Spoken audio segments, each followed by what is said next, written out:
Hello friends, Ramdhani classes में आप सभी का स्वागत है। यदि आप बिहार पुलिस, बिहार दरोगा, Bihar SSC, railway, SSC-GD, BSSC, BPSC एवं अन्य कॉम्पिटिटिव एग्जाम का तैयारी करते हैं तो रामधनी क्लासेस से जरूर जुड़े। आज हम लोग महत्वपूर्ण घटनाक्रम एवं उससे संबंधित गवर्नर जनरल का रिवीजन करने जा रहे हैं। साइमन कमीशन की स्थापना के समय गवर्नर लॉर्ड इरविन था। 1927 में ब्रिटिश सरकार द्वारा भारत में संवैधानिक सुधारों की जांच करने के लिए नियुक्त एक आयोग था।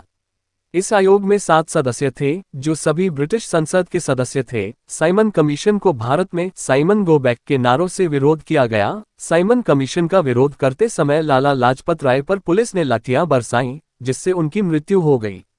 सांप्रदायिक पंचायत की घोषणा लॉर्ड वेलिंगटन के कार्यकाल में हुआ था। सांप्रदायिक पंचायत 16 अगस्त 1932 को ब्रिटिश सरकार द्वारा एक आदेश जारी किया गया था, जिसमें भारत में विभिन्न धार्मिक और सामाजिक समुदायों के लिए अलग अलग निर्वाचक मंडल स्थापित करना था, जिसमें दलित वर्ग भी शामिल था। इसी के कारण पूना समझौता गांधी और इरविन के बीच हुआ और दलितों के लिए अलग से आरक्षण की सुविधा की गई। अगस्त प्रस्ताव की घोषणा लिनलिथगो के कार्यकाल में हुआ था।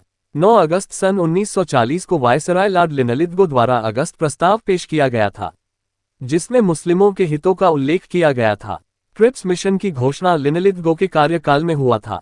मार्च 1942 में ब्रिटिश सरकार द्वारा भारत भेजा गया एक मिशन था, जिसका उद्देश्य द्वितीय विश्व युद्ध के समय ब्रिटेन के लिए भारत का पूर्ण सहयोग प्राप्त करना था।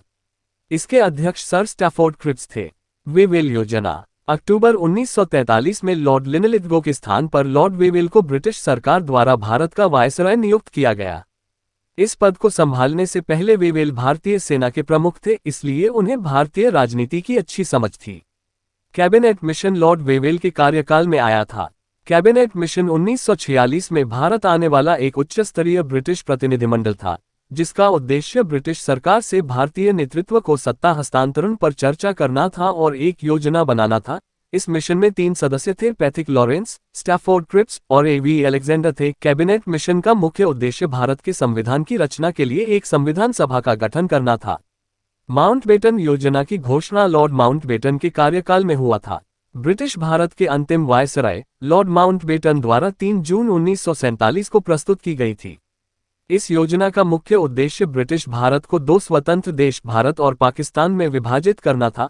भारत और पाकिस्तान के बीच सीमा रेखा माउंटबेटन योजना के तहत रेडक्लिफ रेखा सर सिरिल रेडक्लिफ के द्वारा खींची गई थी।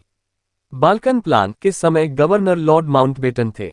भारत के विभाजन के लिए लॉर्ड माउंटबेटन की एक योजना थी, इसे डिकी बर्ड प्लान भी कहा गया। इस योजना के तहत देश के प्रांतों को आजाद उत्तराधिकारी राज्य घोषित किया जाना था।